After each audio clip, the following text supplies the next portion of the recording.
রাসূল করিম সাল্লাল্লাহু আলাইহি সাল্লাম একটা দৃষ্টান্ত দিয়েছেন, কারো বাড়ির সামনে যদি একটা নাহার থাকে, একটা পুকুর থাকে, একটা খাল থাকে প্রবাহিত, এতে যদি ওই বাড়িওয়ালা দৈনিক 5 বার গোসল করে তাহলে তার গায়ে কি কোনো ময়লা থাকে? হুজুর, সাহাবীরা বললেন না হুজুর, থাকে না। হুজুর বললেন এটাই হলো নামাজের দৃষ্টান্ত। 5 ওয়াক্ত নামাজ যে আদায় করবে সে গুনাহ থেকে আল্লাহ পাক তাকে পবিত্র করে দিবেন। সুবহানাল্লাহি ওয়া বিহামদিহি। আমার ভাইরা, নামাজ পড়লে পরে এক জুমা থেকে আর এক জুমা পর্যন্ত মানুষ যে সমস্ত গুনাহ করে, কবিরা গুনাহগুলি বাদে, শিরক আর কবিরা গুনাহগুলি বাদে যত গুনাহ আছে তার কাফারা হয়ে যায়। নামাজ যে সঠিকভাবে আদায় করবে, এই নামাজটা একটা কঠিন কাজ। নামাজটা কি কাজ? কে বলতেছেন এই কথা? আল্লাহ পাক। ওয়া ইন্নাহা লাকাবীরাতুন ইল্লা আলাল খাশিঈন। নামাজ একটা ভারী জিনিস, একটা কঠিন জিনিস। কাদের জন্য কঠিন নয়? যারা নাকি আল্লাহ পাককে ভয় করে। আল্লাযীনা ইয়াযুন্নুনা আন্নাহুম মুলাকু রাব্বিহিম ওয়া আন্নাহুম ইলাইহি রাজিউন। যারা নাকি একথা মনের ভিতরে ধারণা করে যে আল্লাহ রাব্বুল আলামিনের দরবারে আমার হাজির হওয়া লাগবে, মোলাকাত করা লাগবে, এই চিন্তা যারা করে তাদের জন্য নামাজ মোটেই কষ্টকর নয়, নামাজ মোটেই তাদের জন্য অসহনীয় নয়, বোঝা নয়, ভার নয়। তারা নামাজ আদায় ঠিকই করবে। এই জন্যে বিবি বাল বাচ্চা সকলকে নামাজের জন্য তাগিদ করতে হবে। যত ভাই এখানে এসেছেন নিজেরা পড়বেন, বিবি বাল বাচ্চাকে তাকিদ করবেন। আল্লাহ পাক বলছেন ওয়া আনজির আশীরাতাকাল আকরাবিন। তোমার নিকটবর্তী যারা আছে তাদেরকে তুমি আল্লাহর ভয় দেখাও, নামাজের জন্য তাদেরকে বলো, আল্লাহর ভয় তাদের অন্তঃকরণের মধ্যে সৃষ্টি করে দাও। এই নামাজ পড়তে হবে জামাতের সাথে। নামাজ পড়তে হবে কিছুর সাথে? জামাতের সাথে। রাসূল করিম সাল্লাল্লাহু আলাইহি ওয়াসাল্লাম বলছেন, হুজুরের কাছে, আল্লাহর নবীর কাছে, হযরতে আবু হুরায়রা রাদিয়াল্লাহু তাআলা আনহু হাদিসটি বর্ণনা করেছেন। হুজুরের কাছে একজন অন্ধ লোক এলো। সেই অন্ধ লোক এসে বললেন, হুজুর আমি তো চোখে দেখি না, জামাতের যে গুরুত্বের কথা আপনি বললেন, আমাকে কি রুখসুত দেওয়া যায় নাকি? আমি অনেক সময় সাথী সঙ্গী পাই না, আমাকে কি রুখসুত দেওয়া যায় নাকি? হুজুর বললেন হ্যাঁ, তোমাকে রুখসুত দেওয়া গেল। অন্ধ যখন হেরে যাচ্ছিলেন, নবীজি তাকে আবার ডাকলেন, ডেকে জিজ্ঞেস করলেন, অন্ধ, নামাজের মসজিদের আজান কি তোমার কানে যায়? বলে হ্যাঁ, আমি আজান শুনি। হুজুর বললেন আজানের জবাব দিবা, মসজিদে এসে জামাতে নামাজ পড়বা। একজন অন্ধকে রুখসুত দেওয়া হয় নাই। মসজিদে আজান শোনার পর ঘরে বসে যদি নামাজ আদায় করেন, নামাজের হক আদায় হবে না। হুজুর সাল্লাল্লাহু আলাইহি ওয়াসাল্লাম বলেছেন, মসজিদে আজান হওয়ার পর যে ব্যক্তি ঘরে বসে নামাজ পড়ে, আমার ইচ্ছা হয় ঘরটা আগুন দিয়ে জ্বালায় দেই। কে বলতেছেন? রাহমাতুল লিল আলামিন বলতেছেন। রাহমাতুল লিল আলামিন বলতেছেন।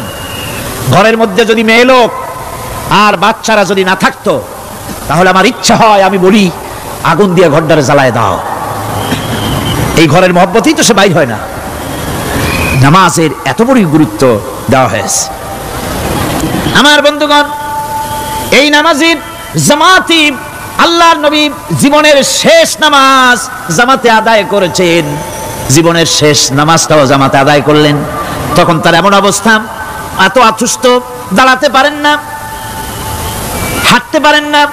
দুইজন সাহাবীর কাঁধের উপরে ভর করে তারপরে বহু কষ্ট করে মসজিদে গিয়ে নামাজ আদায় করেছেন। খুতবা দিয়েছেন। বললেন, খুতবা দিতে গিয়ে বললেন, আজ থেকে মসজিদে নববীর চতুর্দিকের সকলের দরজা বন্ধ হয়ে যাবে, শুধু আবু বকরের দরজাটা খোলা থাকবে। আল্লাহর নবী বললেন, আল্লাহ রাব্বুল আলামিন এই পৃথিবীতে তার এক বান্দাকে জাগতিক সব সম্পদ দিতে চেয়েছিলেন, কিন্তু সে বান্দা সব জাগতিক সম্পদকে উপেক্ষা করে মাবুদের সঙ্গে দেখা করা বেশি জরুরি, বেশি পছন্দ মনে করেছেন। এতটুকুন কথা নবীজি বললেন, কেউ কিছু বুঝলো না। হযরতে আবু বকর রাদিয়াল্লাহু তাআলা আনহু হুজুরের এই কথা শুনে কাঁদতে কাঁদতে তিনি অস্থির হয়ে যাচ্ছেন। সাহাবীরা চিন্তা করলেন, হুজুর কান্না কার কথা বলেছেন, তাতে কান্নার কি আছে? বয়োবৃদ্ধ, জ্ঞান বৃদ্ধ হযরতে আবু বকর রাদিয়াল্লাহু তাআলা আনহু বুঝতে পেরেছেন এই পৃথিবীর সব সম্পদ তো আল্লাহ হুজুরকেই দিতে চেয়েছিলেন। তিনি সমস্ত সম্পদকে উপেক্ষা করে তার মাবুদের সঙ্গে দেখা করার জন্য প্রস্তুতি নিয়েছেন। তার মানে হলো আল্লাহর নবী বিদায় হয়ে যাবেন, আমরা নবী থেকে এতিম হয়ে যাব। নবীজি ঘরের মধ্যে প্রবেশ করলেন, প্রচন্ড জ্বর এলো। এই প্রচন্ড জ্বর নিয়ে তিনি শুয়ে আছেন, কখনো বেহুশ কখনো হুশ। এর মধ্যে সারা জান হয়ে গেল। সাহাবীরা বহুক্ষণ অপেক্ষা করে হযরত আবু বকরের ইমামতিতে নামাজ শুরু করলেন। হুজুরের হুঁশ এলো, প্রশ্ন করলেন, আয়েশা রে, এখন কোন সময়? হযরত আয়েশা বলেন, ইয়া রাসূলুল্লাহ, মসজিদে নববীতে নামাজ শুরু হয়ে গেছে। সাহাবীরা অনেকক্ষণ অপেক্ষা করে আমার বাবার ইমামতিতে নামাজ পড়তেছে সবাই, কিন্তু সাহাবীরা কেঁদে কেঁদে নামাজের মধ্যেই কাঁদতে কাঁদতে অস্থির হয়ে যাচ্ছে। তাদের মনের ধারণা হয়েছে নবীজির পেছনে নামাজ পড়ার কিসমত থেকে তারা মাহরুম হয়ে গেল। নবীজি বলেন, আয়েশা, দরজা খুলে দাও আর আমার মাথাটা একটু উঁচু করে ধরো, আমি একটু নামাজের দৃশ্যটা দেখি। দরজা খুলে দেওয়া হলো, নবীজির মাথা উঁচু করে ধরা হলো। নামাজের জামাতের দৃশ্য দেখে নবীজি আবার শুয়ে পড়লেন। হযরত মা আয়েশা লক্ষ্য করে দেখেন নবীজির দুই চোখের কোণা দিয়া পানি পড়তেছে। মা আয়েশা জিজ্ঞেস করেন, ইয়া রাসূলুল্লাহ, নামাজের দৃশ্য দেখে চোখে কেন পানি এলো? হুজুর বলেন, আয়েশা রে, এটা কোনো দুঃখের পানি নয়, এটা তৃপ্তির পানি। এই যে জামাত নামাজ পড়তেছে লোকেরা, এই জামাত কায়েমের জন্য তায়েফের ময়দানে অনেক রক্ত আমার ঝরেছে। উহুদের ময়দানে দান্দার মুবারক শহীদ হয়েছে, সাহাবায়ে কেরাম জীবন দিয়েছে। এই যে জামাত আমি দেখতে পেলাম, ভবিষ্যতের একটা ছবি যেন চোখে ধরা পড়লো।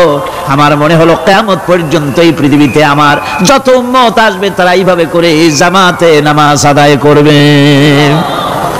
নবীজি মাথার কাছে মালাকুল মউত যখন এসে গেছেন, আমার ভাইরা, এই পৃথিবীতে যত নবীরা এসেছিলেন মৃত্যুর সময় সমস্ত নবীরা শেষ কথা যেটা বলেছেন, হাদিস, সমস্ত নবীরা উম্মতের জন্য মৃত্যুর মুহূর্তে শেষ কথা যেটা বলেছেন সেটা হলো আসসালাত, আসসালাত, নামাজ, নামাজ। আমার নবী যখন বিদায় হয়ে যান, বিদায় মুহূর্তে মেয়ের কথা বললেন না, কলিজার টুকরা নাতির কথা বললেন না, জামাইয়ের কথা বললেন না, স্ত্রীর কথা বললেন না, মৃত্যুর সময় শেষ কথা বললেন আসসালাত, আসসালাত ওয়া মা মালাকাত আইমানুকুম, নামাজ, নামাজ, আমার উম্মতেরা নামাজ, আমার উম্মতেরা নামাজ ছেড়ে দিও না, নামাজ। যেই নবী উম্মতের জন্য এত কাঁদলেন, নামাজের জন্য এত কথা বলে গেলেন, আল্লাহ রাব্বুল আলামিন নামাজের জন্য এত নির্দেশ করলেন, নবীজি ইন্তেকালের সময় নামাজের কথা বলে দিলেন, সেই মুসলমান আজ নামাজ আদায় করে না। নামাজ পড়ে তো নামাজ শুদ্ধ হয় না। হযরতে হুযায়ফা রাদিয়াল্লাহু তাআলা আনহু, তিনি একবার ইয়েমেন সফর করেছিলেন, এক মসজিদে নামাজ পড়লেন।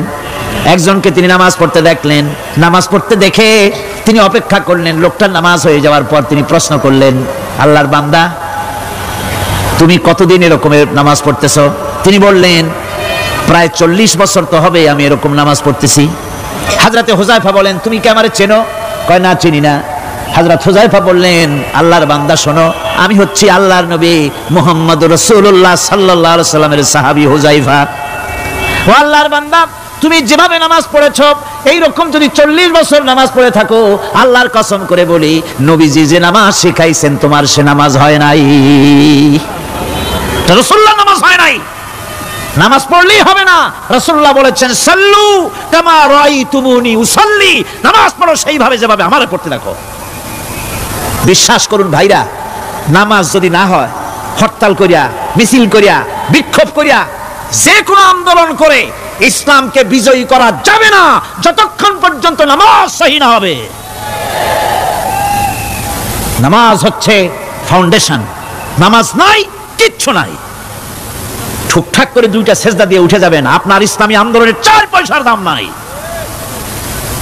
নামাজ আগে, জিহাদের ময়দানেও নামাজ, যেখানে আছেন ওখানেই নামাজ পড়তে হবে, আর তা পড়তে হবে আদবের সাথে, মহব্বতের সাথে। আপনারা বিরক্ত হচ্ছেন না তো? নামাজ, নামাজ, এই নামাজ হচ্ছে মুসলমানদের সবচেয়ে বড় জিনিস। নামাজ হয় না, নামাজ যত পড়া হয় অধিকাংশ নামাজ হয় না। নামাজের ভিতরে তাদিল আর কাম, তাদিল করা ওয়াজিব। যতক্ষণ দাঁড়িয়ে থাকবেন, রুকুতে থাকবেন, যতক্ষণ দাঁড়ায় থাকবেন ততক্ষণ অন্তত এক তাসবিহ পরিমাণ তো বটেই। যদি তা না হয়, রুকুত থেকে দাঁড়ালেন, সেজদায় চলে গেলেন, ওয়াজিব তরক হলো, সো সেজদা দিলেন না, নামাজ ফাসিদ হয়ে গেল, নষ্ট হয়ে গেল নামাজ। এটা পাগলামি না, নামাজ সহিভাবে আদায় করতে হবে। নামাজ থেকে দাঁড়াবেন, রুকুত থেকে দাঁড়ায় গেলেন, বলবেন রব্বানা লাকাল হামদ, কোন রব্বানা লাকাল হামদ, হামদ হামদান কাসীরান তাইয়িবান মুবারাকান ফিহি। একজন সাহাবী এই দোয়াটা পড়ছিলেন। নামাজ শেষ করে আল্লাহর নবী প্রশ্ন করলেন, নামাজের ভিতরে অতিরিক্ত এই কথাগুলি কে বলেছো? সাহাবী ভয় পেয়ে গেলেন। ভয় তিনি বললেন, হুজুর আমি বলেছি। হুজুর বললেন, তুমি জানো না আমি নবী, তুমি নবী না, আমি যা দেখি তুমি দেখতে পাও না। তুমি যখন এই দোয়াটা পড়তেছিলে আমি লক্ষ্য করেছিলাম আল্লাহর রহমতের ফেরেশতারা প্রতিযোগিতা করতেছিল তোমার আমলনামায় কে কত বেশি নেকি লিখবে। রুকুতে দাঁড়ায়া এটা পড়বেন, সেজদায় চলে যাবেন, দুই সেজদার মাঝখানে ততক্ষণ বসে থাকবেন যতক্ষণ একটা সেজদার ভিতরে ছিলেন। পড়বেন আল্লাহুম্মা গফিরলি ওয়ারহামনি ওয়াহদিনি ওয়াআফিনি ওয়ারযুকনি। নামাজের মধ্যে দোয়া করতেছেন, আল্লাহ আমারে ক্ষমা করে দাও। সব দোয়া সব হুজুরের। আমাকে ক্ষমা করো, আমাকে হেদায়েত দাও, আমাকে সুস্থ করো, আমাকে রহম করো, আমাকে রিজিক দাও। সুবহানাল্লাহ। নামাজের ভিতরে দোয়া কবুলের সময়, নামাজের সেজদার ভিতরে দোয়া কবুল হয়। এইভাবে করে রাসূল করিম সাল্লাল্লাহু আলাইহি ওয়াসাল্লামের নামাজটা কেমন হাক্কানি উলামাদের কাছ থেকে জেনে নেবেন। যেহেতু হুজুর বলেছেন সাল্লু কামা রাআইতুমুনি উসাল্লি, নামাজ পড়ো সেইভাবে যেভাবে আমাকে পড়তে দেখো। নামাজের ভিতরে একাগ্রতা লাগবে, ভালোবাসা লাগবে, ভয় লাগবে, মুহাব্বত লাগবে। পরিপূর্ণ সময় নিয়ে শান্তিপূর্ণভাবে নামাজ পড়তে হবে। আর যত তাড়াহুড়া সব হচ্ছে নামাজের মধ্যে, ঠিক কিনা ভাইরা? রাসূল করিম সাল্লাল্লাহু আলাইহি ওয়াসাল্লামের যে নামাজ, হুজুর যেভাবে নামাজ পড়েছেন হাদিসে যা পাওয়া যায়, হাদিসে বুখারীতে সব আছে, দেখে নেবেন, সেইভাবে নামাজটা আদায় করে নেবেন। কিয়ামতের দিন আল্লাহ রাব্বুল আলামিন সর্বপ্রথম বান্দাকে প্রশ্ন করবেন কি? বুখারী শরীফে এসেছে, আন আবি হুরায়রা রাদিয়াল্লাহু তাআলা قال سمعت رسول الله صلى الله عليه وسلم يقول إنما يحاسب به العبد يوم القيامة من عمله صلاته। বুখারী শরীফের হাদিস, আল্লাহ রাব্বুল আলামিনের নবী বলেন, হযরত আবু হুরায়রা হাদিস খানা বর্ণনা করেছেন, তিনি বলেন যে আমি রাসূলের মুখে শুনেছি কিয়ামতের দিন আল্লাহ রাব্বুল আলামিন সর্বপ্রথম তার বান্দার কাছে প্রশ্ন করবেন, বান্দা নামাজ আদায় করেছিলি কিনা? নামাজ সর্বপ্রথম প্রশ্ন। যেরকম সর্বপ্রথম প্রশ্নটা কি? নামাজ। এই নামাজ আপনার বাচ্চাদেরকে যখন 7 বছর বয়স হবে নামাজের হুকুম করবেন, 10 বছরে নামাজ না পড়লে প্রহার করতে বলা হয়েছে। নামাজের জন্য কড়াকড়ি করতে হবে। পুরুষ নারী মেয়েদের মাসের ভিতরে কখনো কখনো তাদের যে সমস্ত মাসলা মাসাইল আছে সেই অনুযায়ী কখনো তাদের ক্ষমা আছে, বাকি তাদের নামাজ পড়তে হবে। আর পুরুষের জন্য পাগল হয়ে যাওয়া, বেহুশ হয়ে যাওয়া ছাড়া নামাজ মাপ নাই, নামাজ পড়তেই হবে। এই যে নামাজ না হলে ঈমান থাকবে না, ঈমান নষ্ট হবে, কিয়ামতে জাহান্নামে যাওয়া লাগবে। এসব কথা শোনার পর আজকের তাফসীরুল কোরআন মাহফিলে আমরা কি ওয়াদা করতে পারি যে আমরা মালাকুল মউত যতক্ষণ পর্যন্ত আমাদের মাথার কাছে না আসবে নামাজ ছেড়ে দেব না? এই ওয়াদা কি করতে পারি? দুই হাত উঁচু করুন, বলেন ইয়া আল্লাহ, আমি তোমার নামে শপথ করছি, যতদিন মালাকুল মউত আমার মাথার কাছে না আসতেছে ততদিন পর্যন্ত ফরজ নামাজ, ফরজ রোজা ছেড়ে দেব না। ইয়া আল্লাহ, মৃত্যু পর্যন্ত আমার এই ওয়াদা পালনের তৌফিক আমাকে দান করো, আমিন। আল্লাহ পাক আমাদের এই ওয়াদা মঞ্জুর করুন, জোরে কোন আমিন। আলোচনার শেষ পর্যায়ে এখন আমরা মুনাজাতের দিকে যাব। দাঁড়ানো ভাইয়েরা সবাই বসেন, মুনাজাতের শরীক হন। আল্লাহ রাব্বুল আলামিন নামাজের জন্য আমাদেরকে দোয়া শিখাই দিয়েছেন, কোন সুবহানাল্লাহ। কে শিখাইছেন দোয়া? আল্লাহ পাক দোয়া শিখালেন, রব্বি জাআলনি মুকিমাস সালাতি ওয়া মিন যুররিয়াতি রব্বানা ওয়া তাকাব্বাল দুআ। আয় আল্লাহ, আমারে আমার বিবি বাল বাচ্চারে নামাজের উপরে প্রতিষ্ঠিত করো। আল্লাহ তুমি দয়া করে দোয়া কবুল করো, জোরে কোন আমিন। এ দোয়া আপনারা করবেন, আমিন, আল্লাহুম্মা আমিন। রব্বানা যালামনা আনফুসানা ওয়া ইন লাম তাগফির লানা ওয়া তারহামনা লানাকুনান্না মিনাল খাসিরিন। রব্বানা লা তুযিগ কুলুবানা বা'দা ইয হাদাইতানা ওয়া হাব লানা মিন লাদুনকা রাহমাতান ইন্নাকা আনতাল ওয়াহ্হাব। سبحان ربك رب العزة عما يصفون وسلام على المرسلين الحمد لله رب العالمين وجعل آخر كلمتنا عند الموت لا إله إلا الله محمد। কোন এতিম যেন বলতে না পারে নবীজি আমার ব্যাপারে কি বলবেন, আমি তো এতিম মানুষ, আর তিনি আমার ব্যাপারে কিভাবে আমার দরদ বুঝবেন? নবীজিকে আল্লাহ পাক কেমন এতিম বানালেন, সমস্ত দুনিয়ার এতিমদের সর্দার বানালেন। মায়ের পেটে যখন তিনি ছিলেন 6 মাসের সময় মায়ের পেটে থাকাকালীন বাপের এতিম হয়ে গেলেন। যখন প্রসব বেদনা শুরু হয়েছে মায়ের, দুনিয়ায় যখন তিনি আসবেন, হযরতে আমেনা ঘরের ভিতরে বসে তার অবস্থাটা কি? এই সন্তান পৃথিবীতে আসতে পারে, যিনি সবচাইতে বেশি খুশি হবেন তিনি তো আজ দুনিয়ায় নাই। মনের ভিতরে কত কষ্ট। আল্লাহ রাব্বুল আলামিন তার হাবিবকে দুনিয়া আনলেন। রাসূলের দাদা ঘরের সামনে তাঁবুর সামনে দাঁড়ায়া তায়েফ থেকে আগত সাদিয়া গোত্রের লোকদেরকে বলতেছেন, এই ঘরের ভিতরে একটা এতিম বাচ্চা আছে, বেশি টাকা করি দেওয়া যাবে না, যদি দয়া হয় নিয়ে যাও। গরিব মানুষ, এতিম মানুষ দেখে শুনে কেউ আর নিতে চায় না। সবশেষে এলেন ভাগ্যবতী মেয়ে, ভাগ্যবতী মহিলা হযরতে হালিমাতুস সাদিয়া। তিনি এসেছেন, কোনো ছেলে পেলে পায় নাই, সকলের শেষে তিনি এসেছেন। আব্দুল মুত্তালিব বলছেন, এই ঘরের মধ্যে একটা এতিম বাচ্চা আছে, দয়া হলে নিয়ে যেতে পারো। তিনি স্বামীর সঙ্গে পরামর্শ করলেন, এরপরে বললেন, যদি দেখতে অন্তত ভালো হয়, মন যদি ভালো লাগে নিয়ে যাব, একেবারে খালি হাতে ফিরে যাওয়ার চাইতে তো ভালো। হযরতে হালিমা বলেন, আমি ঘরের মধ্যে প্রবেশ করলাম, মা আমেনার কোল থেকে শিশু মুহাম্মদ সাল্লাল্লাহু আলাইহি ওয়াসাল্লামকে যখন আমি কোলে নিলাম, আমি হুজুরের চেহারার দিকে নজর করে দেখলাম, আমার কাছে মনে হলো যেন পূর্ণিমার চাঁদটা আমার কোলে ধরা দিয়েছে। রাসূল কি শিশু মুহাম্মদ সাল্লাল্লাহু আলাইহি ওয়াসাল্লাম কি যখন নিয়ে বাড়ির দিকে রওনা হলাম, যে গাধা আমার সকলের পেছনে এসেছে, সেই গাধা এখন সকলের আগে ছুটে চলে যায়।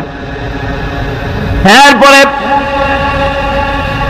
বাড়ি যখন নিয়ে গেলাম, কুয়ায় পানি বাড়লো, গাছে ফসল বাড়লো, খেজুর গাছে খেজুর বাড়তে লাগলো, জমিনে ফলন বেড়ে গেল। রাসূলের দুধ বোন সাইমা রাসূলকে নিয়ে মুহাম্মদ সাল্লাল্লাহু আলাইহি ওয়াসাল্লাম তাকে দোলনা নিয়ে দোল দিতেছে। কি আশ্চর্য অবস্থা! সাইমা তাকে দোল দিচ্ছে আর বলতেছে, বেঁচে থাকুক মুহাম্মদ সাল্লাল্লাহু আলাইহি ওয়াসাল্লাম, সে দীর্ঘজীবী হোক। কবি লিখতেছেন, কি আশ্চর্য কথা, বেদুইন বালিকা কারে নিয়ে দোল দেয় সে কি তা জানে?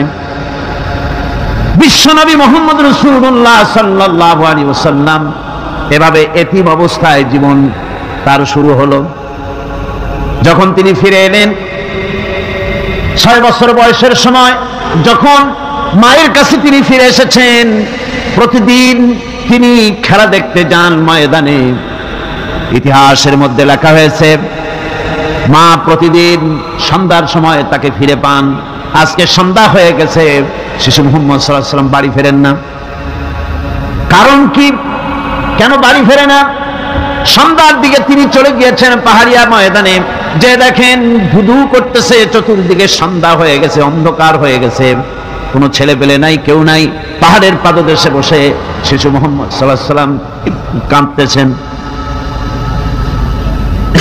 মা প্রশ্ন করলেন, বাবারে, সন্ধ্যা উত্তীর্ণ হয়ে গেল, কেন একা একা বসে বসে কাঁদো? তিনি বলছেন, মাজি, আজ কদিন খেলা দেখতে আসলাম ময়দানে, প্রতিদিন দেখি যখন সন্ধ্যা হয়ে যায়, মুরব্বী শ্রেণীর কিছু লোক আসে, ছেলেকে নাম ধরে ডাক দেয়, ছেলেরা দৌড়ে তার বাবার কাছে চলে যায়, আর বাবা ছেলেকে কোলে নিয়ে মুখে চুমা দিয়ে বাড়ির দিকে নিয়ে যায়। আমি আজ কদিন পর্যন্ত এই ময়দানে এলাম, কোনদিন সন্ধ্যা বেলায় তো কেউ এসে আমাকে মুহাম্মদ বলে একটা ডাক দিল না। আমার আব্বা কি নাই? আল্লাহ রাব্বুল আলামিন বলেন, আলাম ইয়াজিদুকা ইয়াতীমান ফাআওয়া। এরকম এতিম অবস্থায় পেয়ে আমি কি আপনাকে আশ্রয় দেই নাই? আপনাকে আমি পেয়েছি এতিম অবস্থায়, এরপরে আমি আপনারে আশ্রয় দিলাম। ওয়া ওয়াজাদাকা দান্নান ফাহাদা। এরপরে আমি আপনাকে পথ হারা পেলাম, আমি আপনাকে পথের দিশা দিয়া দিলাম।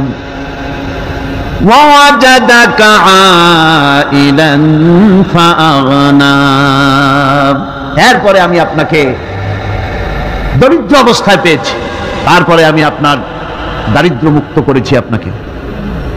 সুতরাং فأما اليتيم فلا تقهر وأما السائل فلا تنهر وأما بنعمة ربك فحدث।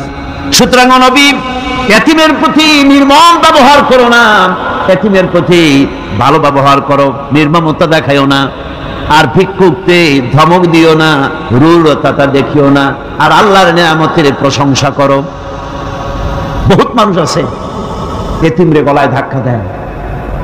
মানুষ যখন ভিক্ষা নিতে আসে, গরিব মানুষ ভিক্ষা চাইতে আসছে, ওই মেয়ে আত্মাহিত জানো, দোয়া করুক জানো, বাড়ি যেয়ে কাজ করবা, এই সব আজে বাজে কথা বলিয়া ভিক্ষা দেয় না।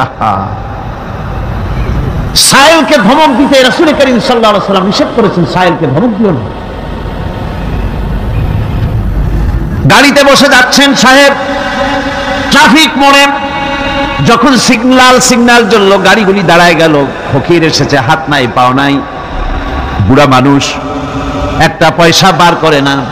আবার এই মানুষটি ওই ফকিরকে ধমক দিয়া বার করে দিল। এরপরে এই লোকটি যখন কোনো মাজারের কাছে পৌঁছে গেল, 500 টাকার কড় করে নোটটা ফেলে দিল। বলেন টাকা দরকার কার? মরা মানুষের না জিন্দা মানুষের? কার দরকার? যার টাকা দরকার ছিল তারে দেওয়া হলো না, যার দরকার নাই তারে দেওয়া হলো। এরপরে লোকটা না খেয়ে যখন মারা গেল, পথের ফকির, রাস্তার ফকির, না খেয়ে মারা গেছে। এরপরে তার কাফনের কাপড় নাই, লোকটাকে রাস্তার উপরে শোয়া একটা ছেঁড়া কাপড় দিয়ে ঢেকে রেখেছে। বড় লোকেরা, সাহেবেরা তখন গাড়ি দাঁড় করে আর 5টা টাকা 2টা টাকা করে তার লাশের উপরে মারতেছে। এটা মানবতার এর চাইতে লাঞ্ছনা, মানবতার জন্য এর চাইতে গঞ্জনা আর কিছুই হতে পারে না। মানবতার প্রতি লাঞ্ছনা, এর থেকে আর দুর্গতি কি হতে পারে? বেঁচে থাকার সময় 1টা টাকা আপনি দিলেন না, মরে যাওয়ার পর বিদায় হয়েছে বালাই, এখন দেওয়া শুরু করেছে। আমার বন্ধুগণ, এই জন্য এতিমের প্রতি দরদ করার জন্য আল্লাহ পাক কোরআনের ভিতরে পরিষ্কার বলেছেন। রাসূল করিম সাল্লাল্লাহু আলাইহি ওয়াসাল্লাম নিজে এতিম ছিলেন, আর এতিমের প্রতি তার এত দরদ ছিল। একবার তিনি ঈদের দিকে নামাজ পড়ার জন্য যাচ্ছেন, প্রতিমধ্যে দেখেন একটা বাচ্চা ছেলে কাঁদতেছে।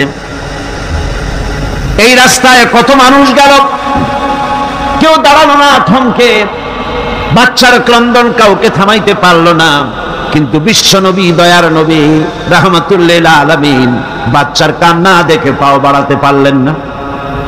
নবীজি দাঁড়ায় গেলেন, জিজ্ঞেস করেন, ও বাচ্চা, ঈদের দিনে কাঁদো কেন? ঈদের দিনে তো কাঁদতে নাই। বাচ্চা বলে, তোমার কাছে বলবো না, আমি সেই সকালবেলা থেকে বসে আছি। আমি যদি মক্কার আব্দুল্লাহর পুত্র মুহাম্মদ রাসূলুল্লাহ সাল্লাল্লাহু আলাইহি সাল্লামকে পাই, মনের দুঃখ তার কাছে বলবো। বিশ্ব নবী জমিনের উপরে বসে বললেন, বাচ্চারে কোলের উপরে উঠায় বলেন, বাচ্চা বলো কি তোমার দুঃখ? তুমি যার জন্য বসেছো আমি তো সেই এতিম নবী, কি বলতে চাও? বাচ্চা বলতেছেন, ইয়া রাসূলুল্লাহ, আমার বাবা মারা গেছে সেই ছোট্টবেলায়, একেবারেই তখন মায়ের পেট থেকে আমি আসার পর বাপ মরে গেল। আমার মা আরেকজনের সঙ্গে বিয়ে বসেছে, সেই পুরুষটি আমারে দেখতে পারে না। আমার মা যদি আমারে কোলে করে এসে সহ্য করতে পারে না, আমারে চুমা খাইলে সহ্য করতে পারে না, আমারে খাবার দিলে মা মার খায়। আজ ঈদের দিনে রাতে আমার মা আমাকে বলল, বাবারে তোমার কপাল খারাপ, তোমার বাবা মারা গেছে, তোমাকে সাহায্য করার কেউ নাই, আমি তোমার যত্ন করতে পারলাম না, কোলে নিয়ে চুমাও দিতে পারি না, আমার এমনই কপাল খারাপ। সুতরাং এতিমের দরদ এতিম ছাড়া কেউ বুঝবে না। তুমি আজ চলে যাও, ওই রাস্তায়, ঈদের রাস্তায় দাঁড়ায় থাকো, মাঠের রাস্তার পাশে, বিশ্বনবীর কাছে তোমার দুঃখ বলো, এতিমের দুঃখ তিনি বুঝবেন। আমি মায়ের কথা মতো এই জায়গায় এতক্ষণ বসে আছি, হুজুর আপনি দয়া করে, আমার কথা তো আপনার কাছে বললাম, আমার মনের এই দুঃখ। নবীজি বাচ্চার কথা শুনতেছিলেন, চোখ দিয়া পানি পড়তেছিল। বাচ্চাকে বুকের সঙ্গে জড়িয়ে ধরে নবীজি বলেন, ও এতিম, মুহাম্মদ সাল্লাল্লাহু আলাইহি ওয়াসাল্লাম যদি তোমার পিতা হন আর হযরতে আয়েশা যদি তোমার মা হয়ে যায়, বলো তোমার মনের দুঃখ মেটে নাকি? ছেলের দুঃখে কেঁদে উঠলো আর বলল, ইয়া রাসূলুল্লাহ, আপনি যদি আমার পিতা হন আর আয়েশা যদি আমার মা হয়ে যায়, এর থেকে বড় সৌভাগ্যের আমার তো আর কিছুই নাই। নবীজি এতিমকে বাড়ি নিয়ে গিয়ে হযরতে আয়েশার হাতে তুলে দিয়ে বললেন, আয়েশা রে, পবিত্র ঈদের দিনে আল্লাহ রাব্বুল আলামিন তোমার জন্য একটা উপহার পাঠিয়েছেন, এটার যত্ন করো। এতিমের প্রতি দরদ রাখার জন্য আল্লাহ রাব্বুল আলামিন বলেছেন, এতিম, মিসকিন, বিধবা, অসহায় লোক, তাদের প্রতি যাতে করে মুসলিম সমাজ লক্ষ্য রাখে, সেজন্য আল্লাহ পাক নির্দেশ করেছেন। বুখারী এবং মুসলিম শরীফের হাদিসে এসেছে, আস-সাই আলাল আরমারাত ওয়াল মিসকিন কাস-সাই ফি সাবিলিল্লাহ। বিধবাদের জন্য, মিসকিনের জন্য কেউ যদি কোনো উদ্যোগ গ্রহণ করে, কেউ কোনো সাহায্য দেয়, জিহাদের ময়দানে জিহাদ করে আল্লাহর রাস্তায় যে সওয়াব পাওয়া যায়, যে মর্যাদা পাওয়া যায় আল্লাহর কাছে, এতিম, মিসকিন, বিধবাকে সাহায্য করলে সেই সওয়াব আল্লাহ রাব্বুল আলামিন আমলনামায় দিয়ে দেন। আমাদের প্রিয় নবী এতিম মিসকিনদের খুবই ভালোবাসতেন তার নিজের চাকর হযরত যায়েদ ও আনাস রাদিয়াল্লাহু তাআলা আনহুকে। সে সম্পর্কে এখন আলোচনা করা হচ্ছে। তার চরিত্রই প্রমাণ করে নবীদেরকে বায়নাত দেওয়া হয়েছে, এমন চরিত্র আচার আচরণ দেওয়া হয়েছে যাতে করে লোকেরা অভিভূত হয়ে যায়, আকৃষ্ট হয়ে যায়। হযরতে যায়েদ, তিনি তো কৃতদাস ছিলেন, হারায় গেলেন বাপ মা থেকে, আর এরপরে কুদরতকারে মুহাম্মদ সাল্লাল্লাহু আলাইহি ওয়াসাল্লামের ঘরে উঠায় দিল। তিনি তখন আল্লাহর নবী, তখন নবুয়তের দায়িত্ব পান নাই। যায়েদের পিতার কাছে খবর হয়ে গেল, যায়েদ আছে রাসূলের বাড়িতে, মুহাম্মদ সাল্লাল্লাহু আলাইহি ওয়াসাল্লামের বাড়ি মক্কায়। তারা এসে হুজুরের সঙ্গে দেখা করে বললেন, মুহাম্মদ সাল্লাল্লাহু আলাইহি ওয়াসাল্লাম, জানতে পেরেছি আপনার কাছে আমাদের ছেলে যায়েদ আছে, মেহেরবানি করে তাকে আমাদেরকে ফিরায় দেন। হুজুর বলেন, যায়েদ যদি তোমাদেরকে চিনতে পারে আর যদি যেতে চায়, আমার পক্ষ থেকে কোনো আপত্তি নাই, অবশ্যই যাবে। তবে যায়েদ যদি যেতে না চায়, আমি এমন লোক নই যে কেউ আমার কাছে থাকতে চাইলে আমি জোর করে তাকে ঠেলেও দিতে পারি না, আমি তেমন লোক নই। পিতা বললেন, আপনি অবশ্যই যুক্তিপূর্ণ কথা বলেছেন। হযরতে যায়েদকে আনা হলো। হুজুর বললেন, তুমি কি চেনো এদেরকে? যায়েদ বললেন, চিনি, ইনি আমার বাবা, উনি আমার চাচা। যায়েদের পিতা বলেন, বাবারে বাড়ি চলো, তোমার মা কেঁদে কেঁদে হয়রান, চলো বাড়ি যাই, বাড়ির যা কিছু আছে সব তোমাকে ফিরিয়ে দেওয়া হবে। হযরতে যায়েদ বলতেছেন, পিতা, বাড়িতে যা আছে তাই শুদ্ধ, তামাম দুনিয়াটা যদি আমারে দেওয়া হয়, এই লোকটির কাছে থেকে যে ব্যবহার পেয়েছি, আমি এই লোকের কদম ছেড়ে যেতে পারি না। তার চরিত্রই প্রমাণ করে তিনি নবী, কি ব্যবহারটা পেয়েছেন।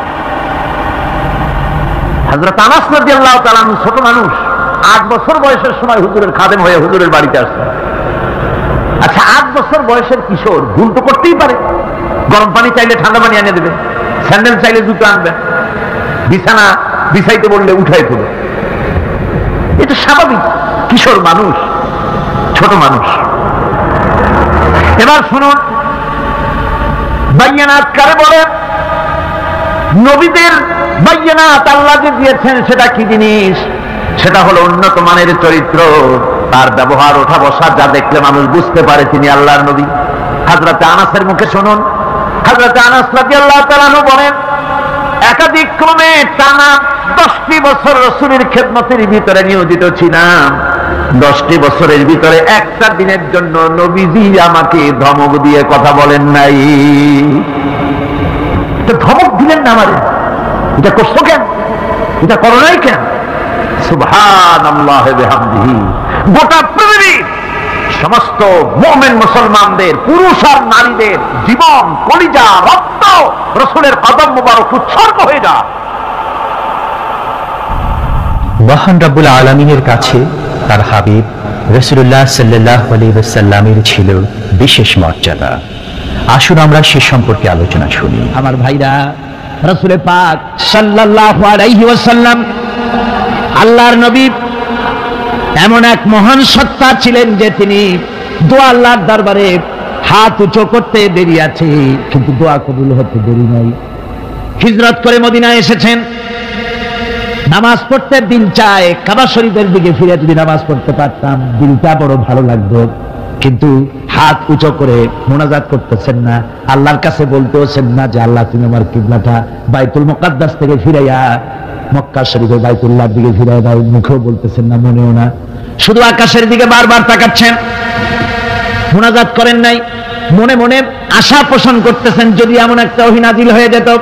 আল্লাহ রাব্বুল আলামিন সঙ্গে সঙ্গে রাসূল যোহরের নামাজ পড়তেছিলেন, 2 রাকাত পড়া হয়ে গেছে, এমন সময় ওহী নাযিল হয়ে গেল, আদনারা তাকাল্লুবা ওয়াজহিকা ফিস সামা।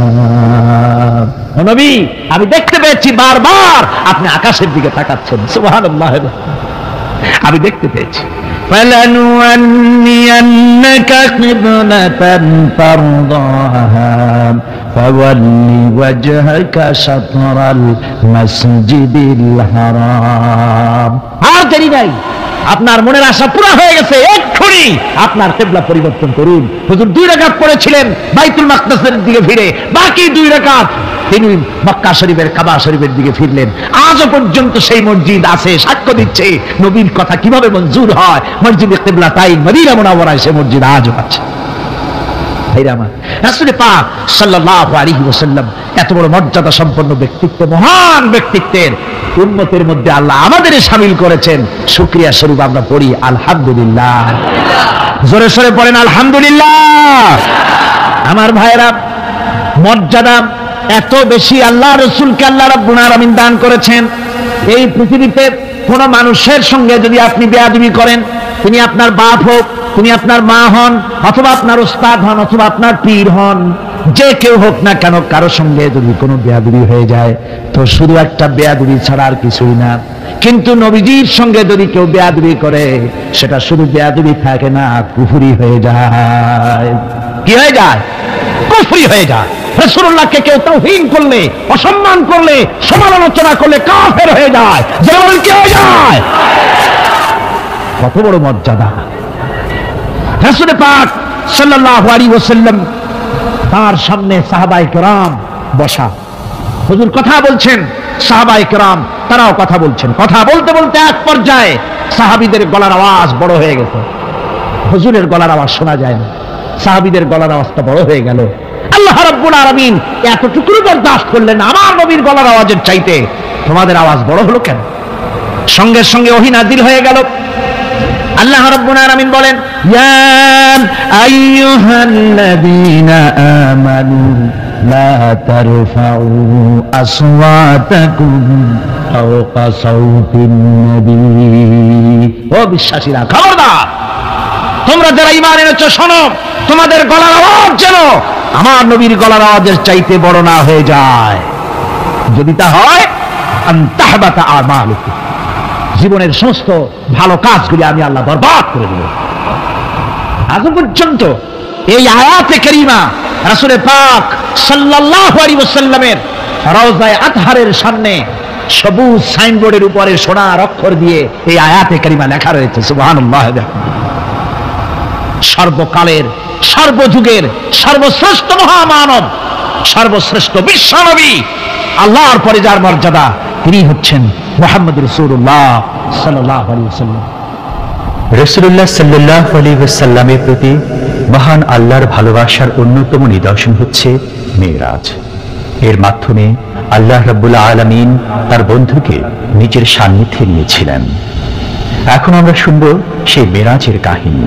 ধুলির ধরা থেকে রাসূলকে আরশে আজিমে নিয়ে যাওয়া হবে। বোরাক এলো।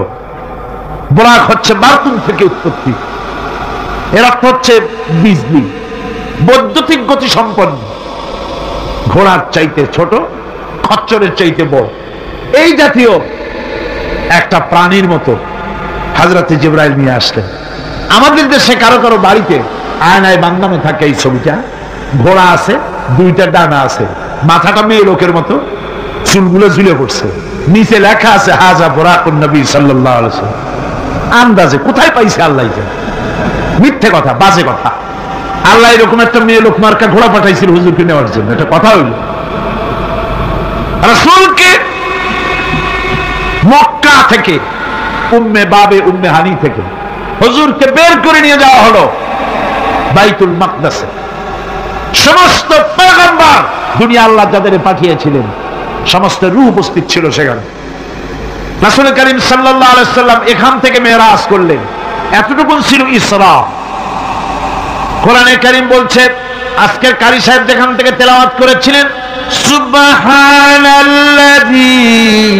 আসরা বিআবদিহি লাইলাম মিনাল মাসজিদিল হারামি ইলাল মাসজিদিল আকসা। সুবহানাল্লাযী, সমস্ত দুর্বলতা অক্ষমতা থেকে মুক্ত সেই সত্তা যিনি তার বান্দাকে ইসরা করিয়েছেন, মেরাজ করিয়েছেন। সুবহানাল্লাহ। সমস্ত দুর্বলতা অক্ষমতা থেকে মুক্ত তিনি পার করে নিয়ে গিয়েছেন। আর পরে মুহূর্তের ভিতরে মহাশূন্য পাড়ি দিয়ে, সেই মহাশূন্য মানে কি? এইখান থেকে সূর্য কত দূরে জানেন না? 9,30,00,000 মাইল দূরে এখান থেকে সূর্য। সেই সূর্য, তারপরে রয়েছে গ্যালাক্সি, মিল্কি ওয়ে, গ্রহ নক্ষত্র, সে যে কত দূরে, যে সমস্ত তারকা, এমন বহুত তারকা আছে যে তারকা সৃষ্টির পর তার আলো পৃথিবীর মাটি আজ পর্যন্ত স্পর্শ করে নাই, অথচ আলোর গতি প্রতি সেকেন্ডে কত মাইল? 1,86,000 মাইল। এই 1,86,000 মাইলের সেকেন্ড, এর মিনিট, এর ঘন্টা, এর দিন, এর সপ্তাহ, এর মাস, এর বছর, এটাকে বলা হয় লাইট ইয়ার, আলোকবর্ষ। সেই তারকা তৈরি হওয়ার পর কত সহস্র সহস্র লাইট ইয়ার চলে গেল, আজ পর্যন্ত সেই তারকার আলো পৃথিবীর মাটি স্পর্শ করতে পারে নাই। তাহলে সেই তারা কোথায়? আল্লাহ রাব্বুল আলামিন তার হাবিবকে চাঁদ, সূর্য, গ্রহ, নক্ষত্র, মহাশূন্য পাড়ি দিয়ে, তারপরে 7 আকাশ পাড়ি দিয়ে সিদরাতুল মুনতাহা পর্যন্ত নিয়ে গেলেন। জোরে কোন সুবহানাল্লাহ। এবার সিদরাতুল মুনতাহা পর্যন্ত যাওয়ার পথে যত ঘটনা ঘটলো সেগুলো আপনারা ইতিহাস থেকে পড়ে নেবেন, ওগুলি বলার সময় আমার কাছে নাই। সিদরাতুল মুনতাহায় যাওয়ার পর হযরত জিবরাইল বলেন, আর আমি যেতে পারবো না, এটা হলো বিপজ্জনক বর্ডার। আমি যদি আর এক চুল অগ্রসর হই তাহলে আমি জ্বলে পুড়ে ছাই হয়ে যাব, আমার আর যাওয়ার অধিকার নাই। হুজুর সেখানে বসে থাকলেন। জিবরাইল বলে গেলেন, এখান থেকে আপনাকে নেওয়ার কুদরতি ব্যবস্থা হয়ে যাবে। রাসূল দুনিয়ায় ফিরে এসে হযরত বেলালকে ডেকে বলেছিলেন, বেলাল গো, এমন কি আমল তুমি করো আমারে শোনাও। হযরত বেলাল বলেন, হুজুর আমার আমল তো সব আপনি জানেন। কয় না, কি করো শোনাও। বেলাল বলেন, হুজুর খাস আমলের মধ্যে এতটুকু আছে যে আমি কখনো বিনা উজুতে থাকি না, যখন উজু চলে যায় উজু করি, আর উজুর ইহতিমামের জন্য 2 রাকাত নফল নামাজ পড়ি। হুজুর বলেন, বেলাল তুমি এই আমল ছাড়বা না, কারণ সিদরাতুল মুনতাহায় হযরত জিবরাইল আমারে যখন ছেড়ে চলে গেলেন, আমার একা একা বড় ভয় লাগতে লাগলো। তখন আমার মনে হচ্ছিল তুমি যেন আমার চতুর্দিকে হাঁটতেছো। আমার ভাইরা, রফরাত নামক বিছানা চলে এলো। কুদরতি এই বিছানায় চড়ে নবীজি আল্লাহ রাব্বুল আলামিনের দরবারে আরশে আজিমে পৌঁছে গেলেন। জোরে বলেন সুবহানাল্লাহ, জোরে বলেন সুবহানাল্লাহ।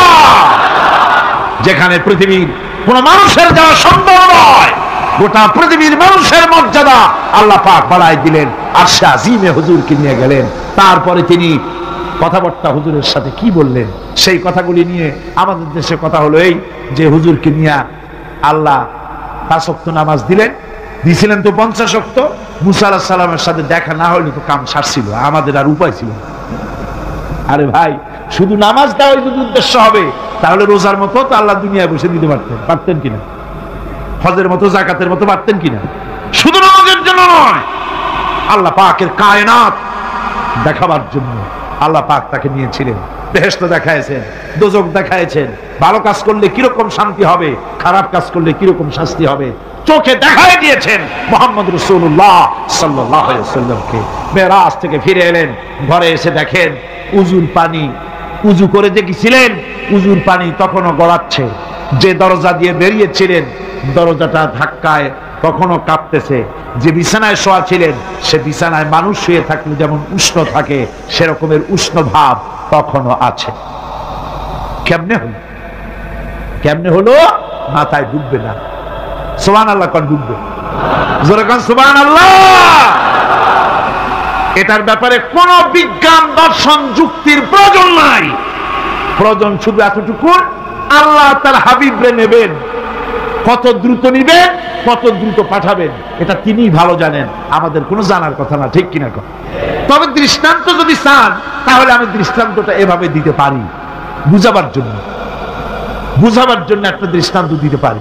সেটা হলো এই, ধরেন বাংলাদেশে কোনো প্রেসিডেন্ট আসবে, পৃথিবীর যে কোনো দেশের এক প্রেসিডেন্ট আসবে, এটা আসার যখন খবর হয়ে যাবে তখন পত্র পত্রিকায় রুট বলে দেওয়া হয়, এই রুটে রাষ্ট্রীয় মেহমান রাষ্ট্রীয় অতিথি ভবনে আসবেন, এই রাস্তা দিয়ে সাধারণ ট্রাফিক চলাচল বন্ধ থাকবে। এয়ারপোর্ট থেকে নিয়ে রাষ্ট্রীয় অতিথি ভবন পর্যন্ত মেহমান না আসা পর্যন্ত সমস্ত ট্রাফিক চলাচল বন্ধ। মেহমান পৌঁছে যাবে, তারপরে আবার স্বাভাবিক ট্রাফিক চলবে। এটা জানেন কিনা? জানেন কিনা? এইটা যদি পৃথিবীর সামান্য সলিমুদ্দিন কসিমুদ্দিন এই জন্য বলছি, আজ আছে কাল নাই, ঠিক কিনা গণ? আজ মন্ত্রিত্ব গেল, কালকে রাস্তায় দাঁড়ায় বলবে রিকশাওয়ালা আমার একটু নেওয়া, বাজারে মাছ কিনতে যাবো, ঠিক কিনা? সুতরাং এদের তো কোনো মর্যাদা নাই, আজ আছে কাল নাই। এই দুনিয়ার সলিমুদ্দিন কসিমুদ্দিনের জন্য যদি এভাবে ট্রাফিক চলাচল বন্ধ করে দেওয়া হয় তাহলে আকাশ এবং জমিনে আল্লাহ রাব্বুল আলামিনের সর্বশ্রেষ্ঠ মেহমান জনাবে মুহাম্মদ রাসূলুল্লাহ সাল্লাল্লাহু আলাইহি সাল্লাম, এই মেহমান আল্লাহর দরবারে যাবেন। আল্লাহ যদি বলে দিয়ে থাকেন, আল্লাহ যদি হুকুম করে থাকেন, সময়ের গতি, বার্ষিক গতি, আহ্নিক গতি, আকাশের গতি, সূর্যের গতি, সময়ের গতি, রাত 3:45 10 এখন সমস্ত গতি স্তব্ধ হয়ে যা, আমার হাবিব আমার দরবার থেকে ঘুরে যখন ঘরে ফিরে যাবেন আবার 3:45 11 থেকে শুরু হয়ে যাবি। ইসলাম প্রচার করতে গিয়ে আমাদের প্রিয় নবীর উপর চলেছে অকথ্য নির্যাতন, যার প্রমাণ তাইফের ঘটনা। সেই কাহিনী এখন আমাদের সামনে সুললিত কণ্ঠে তুলে ধরছেন প্রখ্যাত মুফাসসিরে কোরআন হযরত মাওলানা দেলওয়ার হোসাইন সাঈদী। ক্যাসেটটির প্রযোজনায় সিএইচপি, পরিবেশনায় স্পন্দন অডিও ভিজুয়াল সেন্টার, ঢাকা। শুনুন তাইফের কাহিনী। তাইফের ময়দানে আমার রাসূল রক্ত দিয়েছেন। আমি সেই তায়েফ সফর করেছি। সেই তায়েফ, আমি তায়েফের ইতিহাস হাদিসে পড়েছি, চোখে দেখি নাই। তায়েফের চিত্র নিজের চোখে দেখে প্রাণ ভরে কেঁদেছি, যেখানে রাসূলের রক্ত পড়েছে। 3টি জায়গায় রাসূলের রক্ত পড়েছে, সবচাইতে বেশি রক্ত পড়েছিল যে জায়গাটিতে, সেই জায়গায় প্রাণ ভরে কেঁদেছি। আমার স্ত্রী আমার সাথে ছিলেন। আমি তায়েফে গিয়ে লোকেরা আমাকে যখন বলল বিশ্রাম নিতে, আমি বললাম না, বিশ্রাম করব না, আগে আমারে নিয়ে যাও। আমার রাসূলকে মারছিল যে রাস্তাটা, ওই রাস্তাটা আবার আগে দেখাও। 3 দিনের না খাওয়া, রাস্তার 2 দিকে কাফেরেরা দাঁড়ানো, চতুর্দিক থেকে পাথর মারা শুরু করে দিল। আহারে, এমন সুন্দর চেহারার মানুষ দেখে কেমনে মারলো তারা। হুজুর পড়ে গেলেন, ওরা কাফেরেরা এসে জোর করে ধাক্কা মেরে হাঁটালো। আবার হুজুর পড়ে গেলেন, বেহুশ হয়ে পড়লেন। আবার ওরা উঠাইয়া জোর করে আবার হাঁটালো। তৃতীয় শেষ জায়গায় গিয়ে হুজুর বেহুশ হয়ে পড়ে গেলেন। শরীর থেকে সবচাইতে বেশি রক্ত পড়েছে সেখানে। আমি লম্বা সেজদায় পড়ে এত কান্না কাঁদছি, আরে আমার নবীজির রক্ত পড়েছে এই মাটিতে। ফেরেশতারা এসে বলছেন, হে রাসূল, আপনার এই অবস্থা থেকে আকাশের ফেরেশতারা কাঁদতে কাঁদতে অস্থির হয়ে গিয়েছে। আপনি আমাদের অনুমতি দেন, এই পাহাড় চাপা দিয়া কাফেরের গোষ্ঠী সাফ করে দেই। আমার নবীজি বললেন, না, আমি তো বলবো না, আমি তো পৃথিবীর মানুষকে প্রতিশোধ দিতে আসি নাই। আমি যদি হুকুম করি আর আমার হুকুম মতো সবগুলি যদি পাথর চাপা দিয়ে মারিয়ে ফেলে দাও, তাহলে আমি কাল কালে পৌঁছাবো লা ইলাহা ইল্লাল্লাহু মুহাম্মাদুর রাসূলুল্লাহ। সঙ্গে যায়েদ, রক্তাক্ত শরীর। আরে যেই শরীরের দিকে মানুষ একবার তাকাইলে চোখ ফিরাইতে পারতো না।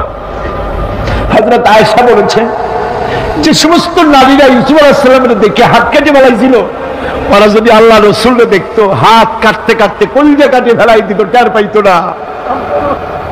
এমন মানুষের গায়ে কেমনে পাথর মারল?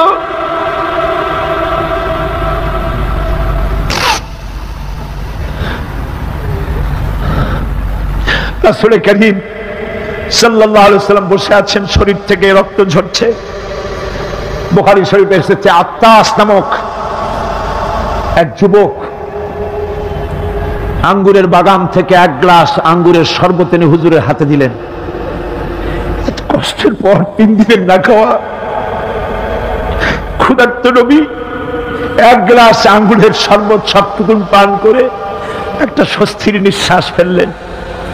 বললেন, তোমার নাম না আত্তাস? তিনি বললেন, হ্যাঁ, আমার নাম আত্তাস। তোমার বাড়ি হযরত ইউনূস আলাইহিস সালামের গ্রামে? বললেন যে হ্যাঁ, আমার বাড়ি ইউনূস আলাইহিস সালামের গ্রামে।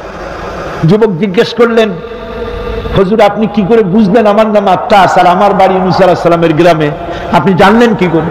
হুজুর বললেন, আমিও নবী, ইউনূস আলাইহিস সালামও নবী, এক নবীর খবর আর এক নবীর কাছে থাকে। রাসূল গায়ের রক্তগুলি ধুয়ে দুইখানা হাত আল্লাহর দরবারে তুললেন। আজকে দুনিয়ায় কেউ নাই হুজুরের, খাদিজা নাই, আবু তালেবও নাই, রাসূল একা। সাহাবীরা দিনের বেলায় কাফেরদের ভয়তে হুজুরের সঙ্গে দেখা করতে পারে না। হুজুর বলেন, আমার ওই কষ্টের সময় খাদিজা নাই। ওই সব পাথরগুলি আমি আজও চিনি, যে পাথরগুলি আমি যাওয়ার সময় রাস্তায় পাথরগুলি আমাকে বলেছে, আসসালামু আলাইকা ইয়া রাসূলুল্লাহ। পাথরগুলি আমাকে সালাম করেছে। আল্লাহ পাক আমাকে সান্ত্বনা দিয়ে বলেছেন, ইয়া আইয়ুহান নবী হাসবুকাল্লাহ। ও নবী, কোন চিন্তার কারণ নাই, আমি আল্লাহ তোমার জন্য যথেষ্ট। আবু জেহেল, আবু লাহাব, উতবা এবং শাইবা সবসময় রাসূল করিম সাল্লাল্লাহু আলাইহি ওয়াসাল্লামের বিরুদ্ধচারণে ব্যস্ত থাকত। তারা মহাগ্রন্থ আল কোরআনের উৎস জানার চেষ্টা করল। এই সম্পর্কে মুহতারাম মাওলানা আলোচনা করছেন। আবু জেহেল, আবু লাহাব, উতবা, শাইবা এরা সবাই রাসূলের ঘরের চার কোনায় দাঁড়িয়ে কোরআনে কারীম তারা আবিষ্কার করতে গেছে যে মুহাম্মদ সাল্লাল্লাহু আলাইহি ওয়াসাল্লাম কোরআনের নামে যে কথাগুলি বলেন, এই কথাগুলি তিনি কোত্থেকে আবিষ্কার করেন, কোথা থেকে পান? তিনি কি কোনো কবির কাছ থেকে ট্রেনিং নেন? কোথা থেকে এগুলি পান তিনি? তাই জানার জন্য ওরা গিয়ে, আবু জেহেল যে গিয়েছে, আবু সুফিয়ান তা জানে না, উতবা যে গিয়েছে, শাইবা তা জানে না, একে অপরের অজান্তে ঘরের চার কোনায় দাঁড়িয়ে আছে। গভীর রাত্রে সরকারে দো আলম আশরাফুল আম্বিয়া নবী মুহাম্মদ রাসূলুল্লাহ সাল্লাল্লাহু আলাইহি ওয়াসাল্লাম তেলাওয়াত করা শুরু করেছেন। এখন বুঝুন, একে তো আল্লাহর কালাম আর তেলাওয়াত করছেন তিনি, যার উপরে এটা অবতীর্ণ হয়েছে। একটু আগে যে কারি সাহেব তেলাওয়াত করতেছিলেন, কি বলেন, কেমন লাগলো? সুবহানাল্লাহ, সুবহানাল্লাহ, মনে হচ্ছিল সারা রাত তেলাওয়াত হোক আর শুনতে থাকি। এখন বুঝুন যে রাসূল নিজে তেলাওয়াত করতেছেন। আবু জেহেল, আবু সুফিয়ান, উতবা, শাইবা আল্লাহর নবীর ঘরের চার কোনায় দাঁড়িয়ে নবীজির তেলাওয়াত করা কোরআনে কারীম শুনতেছে। ওদের মনে মনে চিন্তা জাগলো, আরেকটু শুনে তারপরে বাড়ি যাব, আরেকটু শুনে নেই তারপরে বাড়ি যাব। এভাবে করে চিন্তা করতে করতে নবীজির মুখে আল্লাহ রাব্বুল আলামিনের কালাম শুনে শুনে চারটা কাফেরের জন্য ফজরে রক্ত হয়ে গেছে। বাড়ি যাওয়া তো দূরের কথা, দাঁড়ানো থেকেও তো বসার সময় পায় নাই। কোরআনে কারীমের আকর্ষণ, এ মোহাব্বত মানুষকে এভাবে টেনে আনে। দেখুন, শুধুমাত্র লিফলেট ছড়ানো হয়েছে, আর পত্রিকায় একটু এসেছে তাফসীরুল কোরআন মাহফিল হবে। 3 দিনের মাহফিলের প্রথম দিনই মাঠের কাম সারা হয়ে গেছে। এরপরে কাল এবং পরশু কি হাসর হবে আল্লাহ রাব্বুল আলামিন ভালো জানেন। আমার ভাইরা, এই আকর্ষণ আমি বলে থাকি, আল্লাহর কসম, এই আকর্ষণ সাইদির নয়, এই আকর্ষণ আল্লাহ রাব্বুল আলামিনের কোরআন মাজিদ। এর থেকে যারাই এই কোরআন থেকে মানুষকে বিচ্ছিন্ন করতে চাইবে, ওরাই জনগণ থেকে চিরতরে বিচ্ছিন্ন হয়ে যাবে। বন্ধুগণ, আবু জহেল, আবু সুফিয়ান, উতবা, শাইবা 4 জন রওনা করেছে সকালবেলায়। আবু জহেল জিজ্ঞেস করছে, আবু সুফিয়ান রে কখন আসছো? অত রাত্রে। উতবা, শাইবা তারাও বলল মুখ রাত্রে। কেউ কোনো কথা বলে না। আবু সুফিয়ান বলছে, ভাই আবু জহেল, যদি তুমি রাগ না করো একটা কথা কই।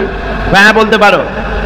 দেখুন, এই যে সারা রাত ধরে মুহাম্মদ সাল্লাল্লাহু আলাইহি ওয়াসাল্লামের মুখে আল্লাহর কালাম শুনলাম, আমার মনের বিশ্বাস, লাত মানাতের কসম করে বলতে পারি, এই কথা মানুষের বানানো হতে পারে না। এটা কোন ঐশ্বরিক বাণী হবে, এটা মানুষের। আবু জহেল বলছে, দেখো ওই কথা তো আমারও, কিন্তু মুশকিল হলো এই, আমরা হলাম লিডার, আমরাই যদি এতে আকৃষ্ট হয়ে পড়ি, তাহলে তো আবু বকর, ওমরের মতো আমরাও পাগলামি করে বলবো, আমরা ওই দলে চলে যাব, আমরাও মুসলমান হয়ে যাব। সুতরাং আমি বুঝতে পেরেছি তোমাদের কোরআন শোনার পাগলামিতে ধরেছে, তোমরা আমার হাতে হাত দাও, তওবা পড়ো। এই জায়গায় কোরআন শুনতে আর কোনো দিন আসবে না। কি করবে? ইচ্ছের বাইরে নেতাকে খুশি রাখতে হয়, তাই বাধ্য হয়ে সবাই তওবা করল। তওবা করে বাড়ি চলে গেছে। সন্ধ্যা যখন পার হয়ে গেল, আবু সুফিয়ান ভাবলো, আবু জেহেল নিজেই যখন তওবা পড়িয়েছে, সে তো আর আসবে না, আর উতবা, শাইবা, আবু জাহেলের ভয়তে যাবে না। আমি আজকে একা একা মুহাম্মদ সাল্লাল্লাহু আলাইহি ওয়াসাল্লামের ঘরের কোনায় গিয়ে প্রাণ ভরে কালামুল্লাহ শুনবো। উতবাও তাই ভেবেছে, শাইবাও তাই ভেবেছে। এদিকে আবু জেহেল মনে মনে ভাবলো, ওরা 3 জনে আমার হাতে তওবা পড়েছে, আমার নেতৃত্বের প্রভাব, আমার ভয়তে ওরা কেউ আসবে না। আজকে একা আমি মজা করে সারা রাত শুনবো মুহাম্মদ সাল্লাল্লাহু আলাইহি ওয়াসাল্লামের মুখে আল্লাহর কালাম। গত রাত্রের মতো আজও সব হাজির হয়ে গেছে ঘরের কোনায়। আসবেই, এটাই তো স্বাভাবিক, আসাটাই স্বাভাবিক। গত বছর কোরআনে কারীমের তাফসীরের মাহফিলে বাধা দিল। একটা পত্রিকায় দেখলাম হরতালও সফল, তাফসীরও সফল। তো আমি দেখলাম যে হেডিংটা তো খুব ভালোই, খবরটা পড়লাম, দেখলাম একটা প্রতিবেদন লিখেছেন যিনি, তিনি লিখলেন যে কোরআন বিরোধীরা তারা হরতালের ডাক দিল। এখন আজকাল পাগলে ডাক দিলেও হরতাল হয়ে যায়, কে তার দামি গাড়িটা রাস্তায় বের করে ভাঙবে। হরতালের ডাক দিয়েছে তো হরতাল হলো, কল কারখানা বন্ধ হয়ে গেল, দোকানপাট বন্ধ হলো। এখন কল কারখানার শ্রমিক আর দোকানপাটের শ্রমিক আর মালিক, সারা দিনের কোনো কাম নাই, সব তাফসীরের মাহফিলে হাজির। কথা বুঝলেন? শেষ পর্যন্ত এও দেখা গেল, আমার কাছে রিপোর্ট এসেছে, যারা বাধা দিয়েছিল তারা কয় যে কিছু টাকা তো পাই, কাজে কিছু না করলে টাকাটা হালাল হয় কেমন। শেষ পর্যন্ত ওরাও চাদর মুড়ি দিয়ে তাফসীরের মাহফিলের কোনায় ওরাও দাঁড়ায় গেছে।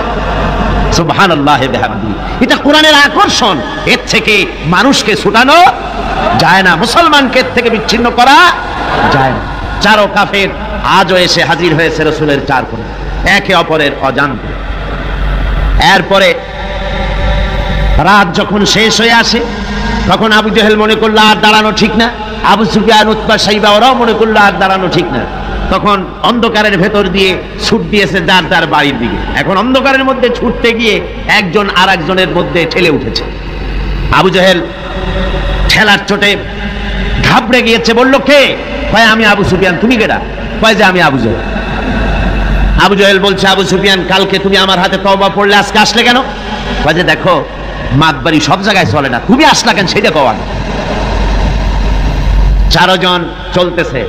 আবু জেহেল বলল যে শোনো, কোরআনে কারীম শোনা থেকে মানুষকে আমরা বন্ধ করতে পারবো না, আইন পাশ করতে হবে, আইন করে কোরআন শোনার পথকে রুদ্ধ করে দিতে হবে। এরপরে তারা আইন পাশ করলো। কি আইনটা পাশ করলো? আল্লাহ রাব্বুল আলামিন কোরআনে কারীমে ওদের সেই আইনটা, ওরা যেটা পাশ করলো, ওইটা কোরআনে কারীমে আল্লাহ কোট করে রাখলেন। যেহেতু আবু জেহেল মরে যাবে, কিন্তু তার নাতিরা তো মরবে না, ওর নাতিরা তো থাকবে কিয়ামত পর্যন্ত। ওর দৌহিত্র, ওর পৌত্র যা কিছু আছে এগুলো বেঁচে থাকবে দীর্ঘদিন। ওরাও যে এই একই আচরণ করবে তা যেন মুসলমানেরা বোঝে, এই জন্য ওদের সেই আইনটা আল্লাহ রাব্বুল আলামিন ওরা বলল কি কোরআন সম্পর্কে, তা কোরআনে কারিমে আল্লাহ কোট করে রাখলেন কি, وقال الذين كفروا لا تسمعوا لهذا القرآن والغوا فيه। আজকে এই প্রথমই তেলাওয়াত হয়েছে আয়াত। আমার বন্ধুগণ, আল্লাহ পাক কোরআনে কারিমে বলছেন কাফেররা সিদ্ধান্ত নিল লা তাসমাউ লিহাযাল কুরআন, কোরআন শরীফ শুনো না, কোরআন শরীফ কোরআনে কারিম শুনতে যেও না, ওয়ালগাউ ফি, কোরআন তো শুনবেই না, বরং কোরআনের আলোচনা, কোরআন যেখানে আলোচনা হয় তেলাওয়াত হয় সেখানে বাধার সৃষ্টি করো, বাধা দাও, ডিস্টার্ব করো, সর্বরকমের বাধার দিয়ে কোরআনে কারীম শোনার পথকে বন্ধ করে দাও। হাজারো প্রচেষ্টা চললো কোরআনে কারীম বন্ধ করে দেওয়ার জন্য, কিন্তু কোরআনে কারীম এটা কি বন্ধ হওয়ার জিনিস? কে বলেন বন্ধ হওয়ার জিনিস? ওরা বললো কি যে যদি ডিস্টার্ব করো, যদি এভাবে বন্ধ করে দিতে পারো তাহলে তোমরা জয়ী হতে পারবে, আর যদি কোরআনের আন্দোলন চলে তাহলে তোমরা জয়ী হতে পারবে না, তোমাদের ক্ষমতা শেষ হয়ে যাবে। আমার ভাইরা, রাসূল পাক সাল্লাল্লাহু আলাইহি ওয়াসাল্লাম হজের মৌসুম এলো, কাবা শরীফের কোনায় বসে তেলাওয়াত করতেছেন। আবু জাহেল করেছে কি, ঘরে বাইরের থেকে যত হাজিরা এসেছে হজ করতে ওদের তাঁবুতে গিয়ে গিয়ে বলছে, শোনো আমাদের দেশে একটা পাগল, নাম তার মুহাম্মদ, নাউযুবিল্লাহি মিন যালিক, বলছে নাম তার মুহাম্মদ সাল্লাল্লাহু আলাইহি ওয়াসাল্লাম, তাকে জেনে ধরেছে, খবরদার তার কথা শুনতে যাও না, সে একটা পাগল মানুষ, তার কাছেও যাও না, কি বলে তাও শোনো। এখন অবস্থাটা এই হয়েছে, বাইরের থেকে যারা এসেছে তারা তো মুহাম্মদ সাল্লাল্লাহু আলাইহি ওয়াসাল্লামের নাম জানে না, আবু জাহেল নিজে গিয়া ঘরে ঘরে হুজুরের নামটা পরিচয় করায় দিয়ে আসে। এরপরে এই সমস্ত মানুষের একটা কৌতূহল, এই কোন জিনিস সম্পর্কে মানুষকে যদি নিষেধ করা হয় সেই জিনিসটা জানার জন্য, দেখার জন্য মানুষের কিউরিসিটি জাগে বেশি। এখন যখন নিষেধ করা হলো, লোকেরা ভাবলো নেতা বলেছে শুনবো না কি বলে, কিন্তু পাগলটা কেমন একটু দেখে আসি না, চলে গেছে কাবা শরীফের পাশে, যায়া রাসূল সাল্লাল্লাহু আলাইহি ওয়াসাল্লামের চেহারা মোবারকের দিকে, তার চেহারা আনোয়ারের দিকে যখন এরা তাকিয়েছে, রাসূল পাক সাল্লাল্লাহু আলাইহি ওয়াসাল্লামের চেহারা মোবারকের দিকে তাকিয়ে ওরা বলছে এই লোকটা কি পাগল হতে পারে? এত সুন্দর চেহারার মানুষ, সে কি কোনোদিন পাগল হতে পারে? নিশ্চয়ই পারে। রাসূল পাক সাল্লাল্লাহু আলাইহি ওয়াসাল্লামের চেহারা মোবারক, সুবহানাল্লাহ, মানুষের যদি নজর পড়ে যেত আল্লাহ রাসূলের প্রতি, সেই চেহারা থেকে মানুষ চোখ ফিরাতে পারত না। হাদিস শরীফে এসেছে রাসূল যখন ঘেমে যেতেন, ঘামের বিন্দুগুলি যখন গলার উপরে, কপালে, গালের উপরে যখন জমতো, দূরের থেকে এটাকে মুক্তোর দানার মতো বলে মনে হতো। এত সুন্দর চেহারা আল্লাহ রাব্বুল আলামিন তাকে দিয়েছিলেন। ওরা বলল এই লোক কি কোনোদিন পাগল হতে পারে? আমরা তো পাগল দেখেছি, চুলগুলো থাকে উস্কো খুস্কু, দাড়ি একটা থাকে এদিক আর একটা থাকে ওদিক, দাঁতে থাকে ময়লা, চোখগুলো থাকে উদাস উদাস ভাব, হাতে থাকে নখ, জামা কাপড় ময়লা বিশ্রী, এই তো পাগলের পরিচিতি। আর এত সুন্দর সুবিন্যস্ত শ্মশ্রু মণ্ডিত সুন্দর চেহারা, মাথার চুলগুলো এত সুন্দর ভুরু, টানা টানা আঁখি, এত সুন্দর মানুষ আমরা জীবনে কোনোদিন দেখি নাই, এটা কখনো পাগল হতে পারে না। দেখি না বলে কি, কানের থেকে আঙ্গুল খুলে ফেলেছে। আর অমনি রাসূল পাক সাল্লাল্লাহু আলাইহি ওয়াসাল্লামের তেলাওয়াত করা কালামে পাক ওদের কানের মধ্য দিয়া ঢুকে কলিজায় স্পর্শ করেছে। আমার বন্ধুগণ, শুনতে শুনতে বহিরাগত লোকগুলির চোখ দিয়া পানি পড়া শুরু করে দিয়েছে এবং নিজেদের অজান্তে নিজেদের মুখ থেকে, ওদের মুখ থেকে বেরিয়ে গেল আশহাদু আল্লা ইলাহা ইল্লাল্লাহু ওয়াহদাহু লা শারীকা লাহু ওয়া আশহাদু আন্না মুহাম্মাদান আবদুহু ওয়া রাসূলুহু। কাফেরদের সাথে রাসূলুল্লাহ সাল্লাল্লাহু আলাইহি ওয়াসাল্লাম হুদায়বিয়ার সন্ধি করেন। এর কিছু কিছু শর্ত সাহাবীদের পক্ষে মানা খুবই কষ্টকর ছিল, কিন্তু কৌশলগত কারণেই তারা এই চুক্তি মেনে নিয়েছিলেন। এবারে প্রসঙ্গ হুদায়বিয়ার সন্ধি। হুদায়বিয়ার দিনে, হুদায়বিয়ার সন্ধির দিনে সন্ধিপত্র লেখা হলো, হুজুরের নাম লেখা হলো মিন মুহাম্মাদুর রাসূলুল্লাহ। তার পক্ষ থেকে কুরাইশদের মধ্যে চুক্তিপত্র লেখা হচ্ছে। কুরাইশরা বলল, মুহাম্মদ সাল্লাল্লাহু আলাইহি ওয়াসাল্লামের নামের সামনে যদি রাসূলুল্লাহ লেখো তাহলে তো চুক্তির কোনো দরকার নাই, আমরা তো তাকে রাসূল মানি না, নাউযুবিল্লাহ। মুহাম্মদ বিন আব্দুল্লাহ যদি লেখো তাহলেই আমরা এই চুক্তি মানব। রাসূল করিম সাল্লাল্লাহু আলাইহি ওয়াসাল্লাম হযরত আলীকে ডাকলেন, আলী গো, চুক্তিপত্রে যেখানে আমার নাম মুহাম্মদুর রাসূলুল্লাহ লেখা আছে, আমার নামের সামনে থেকে রাসূলুল্লাহ নামটা বাদ দিয়ে দাও, মুহাম্মদ বিন আব্দুল্লাহ লেখো। হযরত আলী বলছেন, ইয়া রাসূলুল্লাহ, সারা জীবন আপনার গোলামি করেছি, যা বলেছেন তাই শুনেছি, জীবনটাও আপনার জন্য দেওয়ার জন্য প্রস্তুত আছি, ভবিষ্যতেও যত কথা বলবেন সব মাথা পেতে মেনে নেব, কিন্তু আজকের এই হুকুম আমার পক্ষে মানা সম্ভব হবে না। আমি আলীর পক্ষে কিছুতেই সম্ভব নয় যে আল্লাহর নবীর নামের সামনে থেকে মুহাম্মদুর রাসূলুল্লাহ আমি কেটে দেব, রাসূলুল্লাহ শব্দ আমি কাটতে পারবো না, এটা আমার পক্ষে সম্ভব নয়। নবীজি বললেন, আলী, কোন জায়গায় রাসূলুল্লাহ লেখা আমারে দেখো, আমি কেটে দিই। আমার বন্ধুগণ, নাম লিখতে জানেন না, সই করতে পারেন না, পড়তে জানেন না, তিনি বলতেছেন, ইন্নামা বুইসতু মুআল্লিমান, আমি পৃথিবীতে প্রেরিত হয়েছি শুধুমাত্র শিক্ষক হিসেবে দুনিয়ায় এসেছি। সুবহানাল্লাহ। দুনিয়ার কোন শিক্ষা প্রতিষ্ঠানে আল্লাহ রাব্বুল আলামিন তার হাবিবকে পড়ান নাই, যেহেতু তিনি তো বিশ্ব নবী। আমার নবী কি নবী? জোরে কর না, কি নবী? আপনার আমার নবী বিশ্ব নবী। বিশ্ব নবী সাধারণ মানুষের কাছে কি পড়বে? যে পড়াবে তার মগজ তো ছোট, তার জ্ঞান তো সীমিত। সীমিত জ্ঞান দিয়া বিশ্ব নেতারে কি শিখাবে, বিশ্ব নবীরে কি শিখাবে? এই জন্য আল্লাহ রাব্বুল আলামিন বিশ্ব নবীর শিক্ষক আল্লাহ পাক নিজে হয়ে গেলেন। কোরআনে কারীম বলছে, যখনই নবীদের জ্ঞানের কথা এসেছে তখনই আল্লাহ পাক বলেছেন আমি জ্ঞান দিয়েছি। লক্ষ্য করুন, হযরত ইব্রাহিম আলাইহিস সালাম তার পিতাকে ডেকে বলছেন, ইয়া আবাতি ইন্নী ক্বাদ জাআনি মিনাল ইলমি মা লাম ইয়াতিকা ফাত্তাবি'নি আহদিকা সিরাতান সাবিয়্যা। হে পিতা, বিশ্বাস করো, আমার কাছে এমন এক জ্ঞান এসেছে যা তোমার কাছে নাই, যা তোমার কাছে আসেনি। তুমি আমার অনুসরণ করো, আমি তোমার সোজা পথ দেখাই দেবো। সুবহানাল্লাহ। তুমি আমাকে অনুসরণ করো, যেহেতু আমার কাছে যে জ্ঞান আসছে ওই জ্ঞান তোমার কাছে নাই। ইব্রাহিম আলাইহিস সালামের কাছে কার জ্ঞান আসছে? আল্লাহ রাব্বুল আলামিনের জ্ঞান। লূত আলাইহিস সালামকে নবুয়ত প্রদান করে আল্লাহ রাব্বুল আলামিন বলছেন, ওয়ালুতান আতাইনাহু হুকমান ওয়া ইলমা। আমি লূতকে আমার পক্ষ থেকে জ্ঞান দান করেছি, হিকমত দিয়েছি, বিজ্ঞান শিক্ষা দিয়েছি, আমি তাকে ইলম দান করেছি। সুবহানাল্লাহ, আমি তাকে ইলম দিয়েছি। মুসা আলাইহিস সালাম সম্পর্কে আল্লাহ পাক বলেন, ওয়ালাম্মা বালাগা আশুদ্দাহু ওয়াস্তাওয়া আতাইনাহু হুকমান ওয়া ইলমা।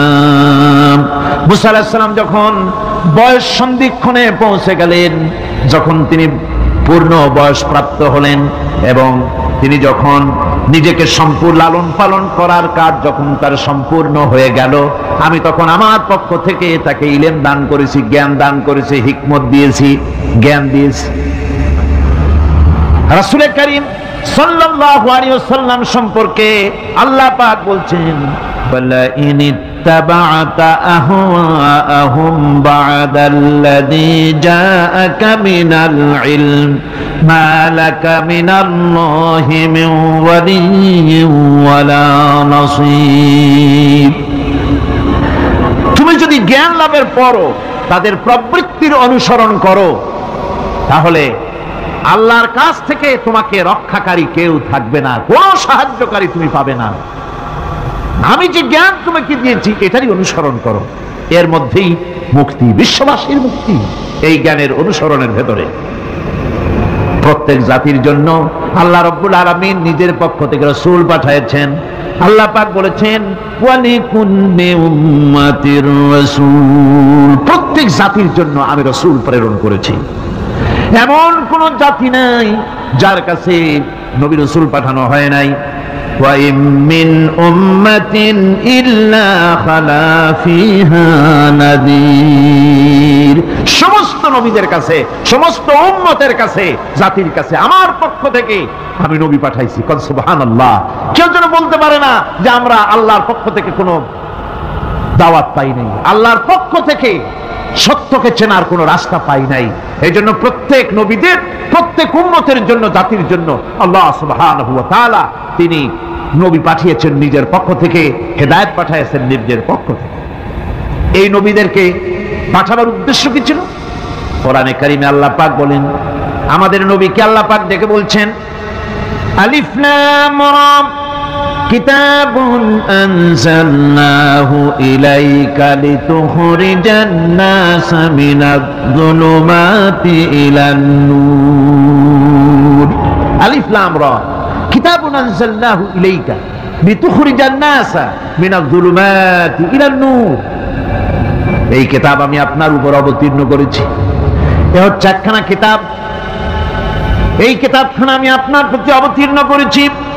এই জন্য করেছি কিতাব অবতীর্ণ যাতে করে মানব মণ্ডলীকে পঞ্জীভূত অন্ধকারের ভিতর থেকে বের করে আলোর দিকে নিয়ে আসতে পারেন। এই বিশ্ব হচ্ছে অন্ধকারে ভরা। পৃথিবীতে মানব রচিত যত মতবাদ আছে সব হচ্ছে অন্ধকার। সবগুলি কি? অন্ধকার। এই অন্ধকারের ভিতর থেকে আলোর দিকে নিয়ে আসবেন। আলো হচ্ছে কি? ইসলাম। আলো হচ্ছে কোরআন। কোরআনের দিকে নিয়ে আসবে, ইসলামের দিকে নিয়ে আসবে। সেই জন্য আমি আপনার প্রতি এই কোরআন অবতীর্ণ করেছি। আমার ভাইয়েরা, সকল আসমানি কিতাবের উপরে আমাদের ঈমান আনা লাগবে। শুধুমাত্র কোরআন শরীফের উপরে নয়, সকল কিতাবের উপরে ঈমান আনতে হবে। কোরআনকে যেমন মানি, মুহাম্মদ সাল্লাল্লাহু আলাইহি ওয়াসাল্লামকে যেমন মানি, সব নবীদের উপরে ওই রকম ঈমান আনতে হবে। কোরআন যেমন মানি ওই রকম করে সমস্ত কিতাবের উপরে ঈমান আনতে হবে। এটার শর্তই দেওয়া হয়েছে, মুমিন হচ্ছে তারা ওয়াল্লাযীনা ইউমিনুনা বিমা উনজিলা ইলাইকা ওয়া মা উনজিলা মিন ক্বাবলিক। মুমিন হচ্ছে সেই সব লোক, মুত্তাকি হচ্ছে তারা যারা তোমার উপরে নাজিলকৃত কিতাবের উপর ঈমান এনেছে এবং এর আগে যত কিতাব আসছে সমস্ত কিতাবের উপর ঈমান এনেছে। তারাই হচ্ছে মুত্তাকি, তারাই হচ্ছে মুমিন। আল্লাহ পাক বলেন নাযালা আলাইকাল কিতাবা বিল হাক্কি মুসাদ্দিকান লিমা বাইনা ইয়াদাইহি। আল্লাহ তোমার প্রতি সত্য সহকারে যে কিতাব নাজিল করেছেন আর এর পূর্বে আগত সকল কিতাবের উপরে এর সত্যতা প্রমাণ করেন। এই কোরআন হচ্ছে আগের যত কিতাব নাজিল হয়েছে সমস্ত কিতাবের সত্যতা প্রমাণকারী কিতাব। এই জন্য মুমিনদেরকে বলতে বলা হয়েছে কুল আমান্না বিল্লাহি ওয়া মা উনজিলা আলাইনা ওয়া মা উনজিলা আলা ইব্রাহিমা ওয়া ইসমাঈলা ওয়া ইসহাকা ওয়া ইয়াকুবা ওয়াল আসবাত। বলো আমরা ঈমান এনেছি আল্লাহর প্রতি, আমাদের প্রতি অবতীর্ণ কিতাবের প্রতি, আর ইব্রাহিম, ইসমাইল, ইসহাক, ইয়াকুব এবং তার আওলাদদের প্রতি যে কিতাব অবতীর্ণ হয়েছে সমস্ত কিতাবের উপর আমরা ঈমান এনেছি। وما أوتي موسى وعيسى والنبيون من ربهم لا نفرق بين أحد منهم ونحن له مسلمون। আর মুসা, ঈসা, অন্যান্য নবীদের উপরে যত কিতাব অবতীর্ণ হয়েছে সমস্ত কিতাবের উপরে আমরা ঈমান আনতেছি। আর আমরা হচ্ছি আল্লাহ পাকের আজ্ঞাবহ, আমরা হচ্ছি আল্লাহ পাকের বান্দার মধ্যে আমরা শামিল। আল্লাহ পাক বলছেন এই পৃথিবীতে আমি যত নবী পাঠাইছি সমস্ত নবীদের সাথে তিনটা জিনিস দিয়েছি। কয়টা জিনিস? তিনটি জিনিস দিয়েছি সমস্ত নবীদের। লাকাদ আরসালনা রুসুলানা বিল বাইয়িনাতি ওয়া আনজালনা মাআহুমুল কিতাবা ওয়াল মিজানা লিয়াকুমান নাসু বিল কিসত। নিঃসন্দেহে আমি নবীদেরকে স্পষ্ট নিদর্শনাদি সহ এই পৃথিবীতে পাঠিয়েছি এবং সেই সঙ্গে তাদেরকে কিতাব দিয়েছি আর তাদেরকে মিজান দান করেছি, বাইয়িনাত দান করেছি। তিনটা জিনিস দিয়েছি, এক দিলাম বাইয়িনাত, আর এক দিলাম কিতাব, আর এক দিলাম মিজান। কয়টা হলো? তিনটা। বাইয়িনাত কি? বাইয়িনাত হলো, বাইয়িনাত বলা হয় এমন জিনিসগুলি কি যা একজন নবীর আচার আচরণ দেখে বুঝতে পারা যায় নিঃসন্দেহে ইনি আল্লাহর নবী। সুবহানাল্লাহ। এটাই হচ্ছে বাইয়িনাত। তার চরিত্র, তার আচার আচরণ, এগুলি প্রমাণ করে তিনি নবী। আমার বন্ধুগণ, হযরতে খাদিজা রাদিয়াল্লাহু তাআলা আনহা যখন ইসলামের দাওয়াত পেয়েছিলেন, আল্লাহর নবীর পক্ষ থেকে যখন দাওয়াত পেলেন, নবুয়তের তাওহীদের যখন দাওয়াত পেয়েছিলেন, একজন স্ত্রী হিসেবে তার স্বামীর প্রতি এত শ্রদ্ধা, স্বামীর প্রতি এত ভক্তি শ্রদ্ধা, অনাবিল ভক্তি শ্রদ্ধা, যার কারণে হযরতে খাদিজা একটা মুহূর্তের জন্য, এক সেকেন্ডের জন্য দেরি করেন নাই, কোনো প্রশ্ন তোলেন নাই যে আপনি নবী হইলেন কেমনে, অথবা আপনার মধ্যে তো এই জিনিস দেখছি, আপনি নবী হইলেন কেমনে, এমন কোনো কথা বলেন নাই। যখনই নবুয়তের তাওহীদের দাওয়াত পেলেন, মা খাদিজাতুল কুবরা সঙ্গে সঙ্গে তিনি পড়ে নিলেন লা ইলাহা ইল্লাল্লাহু মুহাম্মাদুর রাসূল।